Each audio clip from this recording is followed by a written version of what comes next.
नमस्कार मित्रों, पिछली वीडियो में हमने समुद्री धाराओं के बारे में पढ़ा था, तो उसमें कुछ बातें छूट गई थी, तो इसलिए दूसरा वीडियो मैंने सोचा बना दिया जाए। और कई लोगों ने कहा भी कि उसमें कुछ बातें छूट गई थी।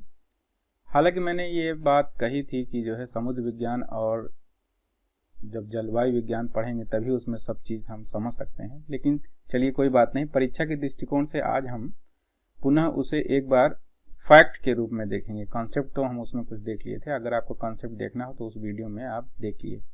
ये देखिए, हम पहले आंध्र महासागर, अटलांटिक महासागर, उत्तरी अटलांटिक महासागर के धाराओं के बारे में देखेंगे। ये देखिए, ये जो धारा है ये कौन सी धारा है, आपको मैंने बताया था, ये प्रसिद्ध धारा गल्फ स्ट्रीम धारा है। ये गर्म जल धारा है। गर्म जल धारा क्यों है? क्योंकि ये महाद्वीप के पूरब में है। ये नॉर्थ अमेरिका है, नॉर्थ अमेरिका के पूरब में है और ध्रुवों से विषुवत रेखा की तरफ, इक्वेटर की तरफ ये धारा आ रही है। तब ये इक्वेटर की तरफ आ रही है, मतलब उत्तर से दक्षिण की तरफ प्रवाहित हो रही है। तो ये ठंडी जलधारा है। ये कौन सी जलधारा है? ठंडी जलधारा। ये है लेब्राडोर की ठंडी जलधारा। ये यहाँ के आसपास जो है हिम शिलाखंड जो है बहुत बड़े बड़े लेकर के आती है ये। और आपको फिल्म आपने देखा होगा टाइटैनिक में जो दुर्घटना हुई थी, इसी लेब्राडोर जो धारा थी, बहुत बड़ा जो है शिलाखंड जो है था, हिम शिलाखंड था, वो जो उससे टकरा गया था, जो एक्सीडेंट हुआ था। तो इसे आपको याद करने में मदद मिलेगी कि ये लेब्राडोर की ठंडी जलधारा है। ये ग्रीनलैंड है। ग्रीनलैंड के ये बगल से एक जलधारा आ रही है, इसे क्या कहते हैं? East Greenland current. ये भी ठंडी जलधारा है। अब ये ग्रीनलैंड का शेप इस तरह से है, इस तरह से है, तो इसी कारण जो है ये जलधारा ये दोनों आती हैं इस तरह से। और ये आगे फिर आगे चली जाती है इन क्षेत्रों में, और ये इन क्षेत्रों में ये इंग्लैंड है, ये स्वीडन और ये सब नॉर्वेनियन कंट्री हैं। तो ये जो है नॉर्थ अटलांटिक ड्रिफ्ट धारा है। ये नॉर्थ अटलांटिक ड्रिफ्ट ये गर्म जलधारा है, क्योंकि ये ध्रुवों की तरफ जा रही है। अब इस साइड में देखिए, ये यहाँ एक कनारी द्वीप है, कनारी द्वीप है, इसीलिए इस धारा का नाम जो है कनारी जलधारा है। ये ठंडी जलधारा है। ये ठंडी जलधारा क्यों? क्योंकि ये इक्वेटर है, इक्वेटर की तरफ आ रही है, और ये विषुवतीय प्रतिविषुवतीय जलधारा है, जो ये जो चक्कर पूरा होता है उसी के कारण ये जो है चलती है। और अब जो है दक्षिणी अटलांटिक महासागर की जलधाराओं के देखते हैं। ये जो है दक्षिण अमेरिका है, ये दक्षिण अमेरिका है। दक्षिण अमेरिका ये ब्राजील है। तो ये ब्राजील के इस साइड में, पूर्वी साइड में, ये ध्रुव की तरफ जा रही है जलधारा। तो ये कौन सी जलधारा होगी? ब्राजीलियन धारा। और ब्राजीलियन धारा ये महाद्वीप के पूरब में है, तो इसलिए ये गर्म जलधारा है। और यहाँ पर ये फाकलैंड आइलैंड है, एक जलधारा चलती है, इसे फाकलैंड आइलैंड, फाकलैंड जलधारा कहते हैं। वो जो है, चूंकि ये इक्वेटर की तरफ जा रही है, तो ये जो है ठंडी जलधारा होगी। और ये जो किनारे किनारे ये जो जलधाराएं हैं, ये चूंकि ये आपको पता ही है कौन सा महाद्वीप है, आप इसे मैप में देख करके बताइए। ये है वेस्ट विंड ड्रिफ्ट जलधारा है, वेस्ट विंड ड्रिफ्ट जलधारा है। अब ये इस जलधारा को देखते हैं। ये है बेंगुला जलधारा कैसी है? ये मैप में हमको लगता है गलत बना दिया है इन्होंने।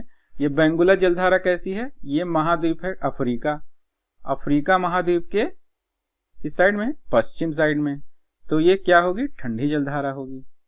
एक यहाँ भी छोटी सी एक जलधारा बहती है, उसे गुयाना जलधारा कहते हैं, वो गर्म जलधारा है क्योंकि इक्वेटर की तरफ आती है। और ये जो है अफ्रीका महाद्वीप के पूर्वी तट पर एक ये जलधारा बहती है, तो ये जो है पूर्वी तट पे है, तो ये कैसी जलधारा होगी? गर्म जलधारा। इसका क्या नाम है? अगुहेलास। ये अगुहेलास जलधारा है। ये मोजाम्बिक आइलैंड है, तो यहाँ एक मोजाम्बिक जलधारा चलती है, वो भी गर्म जलधारा होगी। अब ये ऑस्ट्रेलिया है, ऑस्ट्रेलिया को आपको याद करना है कि महाद्वीप के ये पश्चिम है तो ठंडी जलधारा है, तो ये कौन सी जलधारा हो गई? वेस्ट ऑस्ट्रेलियन जलधारा। और ये पूरब में पूर्वी ऑस्ट्रेलियन जलधारा, तो महाद्वीप के पूरब में है तो ये जो है गर्म हो जाएगी, ये पश्चिम में है तो ठंडी हो जाएगी। एक बार परीक्षा में पूछ लिया था, तो आप पश्चिम और पूरब से ही आप बता सकते हैं कि कौन सी ठंडी है, कौन सी जो है गर्म है। अब ये देखिए ये महाद्वीप के पूरब में है, तो ये क्या है? ये गर्म जलधारा है। और अब ये जो है महाद्वीप के ये भी पूरब में है, लेकिन ये विषुवत रेखा वाला नियम लागू नहीं होगा। यहाँ जो है शीतोष्ण कटिबंधीय क्षेत्र का नियम लागू होगा, जहां महाद्वीप के पूरब में ठंडी जलधारा है। ये जो है कौन सी जलधारा है? ये नीचे से जो ऊपर जाती है वो क्यूरोसियो, और ऊपर से जो आती है ध्रुव से वो ओयोसियो। तो ये जो ऊपर से आएगी तो वो ठंडी हो जाएगी, जो नीचे से जाएगी वो गर्म जलधारा हो जाएगी। इसी प्रकार ये महाद्वीप के पश्चिम में ये ठंडी जलधारा होगी। ये कौन सी जलधारा है? कैलिफोर्निया की जलधारा, कैलिफोर्निया। और इसी प्रकार ये महाद्वीप के पश्चिम में कौन सी जलधारा है? हम्बोल्ट या पेरू करंट। तो आपको जो है केवल यही याद रखना है कहाँ कौन सी जलधारा किस महाद्वीप के किनारे है, तो आपको याद करने में सुविधा होगी। आइए इसे आगे और देखते हैं। ये देखिए, इसको आपको हमने बता दिया, ये सारी जलधारा यहाँ देखिए सब हमने बता दिया। ये ग्रीनलैंड है, ये लेब्राडोर की है, और ये गल्फ स्ट्रीम हो गया। गल्फ स्ट्रीम 2 भागों में विभाजित हो जाती है। नॉर्थ अटलांटिक ड्रिफ्ट हो गई, ये कनारी जलधारा हो गई, और हमको तो नहीं लगता कोई चीज बची होगी। अब सारी जलधारा तो हमने बता दिया, हाँ लगभग सब हो गया है। तो इसमें केवल मेन यही याद रखना है कि विषुवत उष्णकटिबंधीय क्षेत्रों में, या ज्यादातर देखिएगा उष्णकटिबंधीय क्षेत्रों में जो नियम लागू होगा वो महाद्वीप के पश्चिम में ठंडी और पूरब में गर्म जलधारा, यही आपको याद रखना है। और यही कुछ जलधाराएं हैं। ये फॉकलैंड वाली भूल गए थे, फॉकलैंड वाला बहुत इंपॉर्टेंट है। ये फॉकलैंड जलधारा जो है ठंडी जलधारा है, इसको याद रखिए, क्योंकि कभी कभी पूछ लेता है कि कौन सी जलधारा जो है ठंडी है और कौन सी गर्म है। तो इस वीडियो में इतना ही। और ये देखिए अलास्का वाला छूट गया था। अलास्का देखिए पश्चिम में जो है, ये पश्चिम में है, तो ये जो है आप कहेंगे कि ये ठंडी होनी चाहिए, लेकिन यहाँ पे शीतोष्ण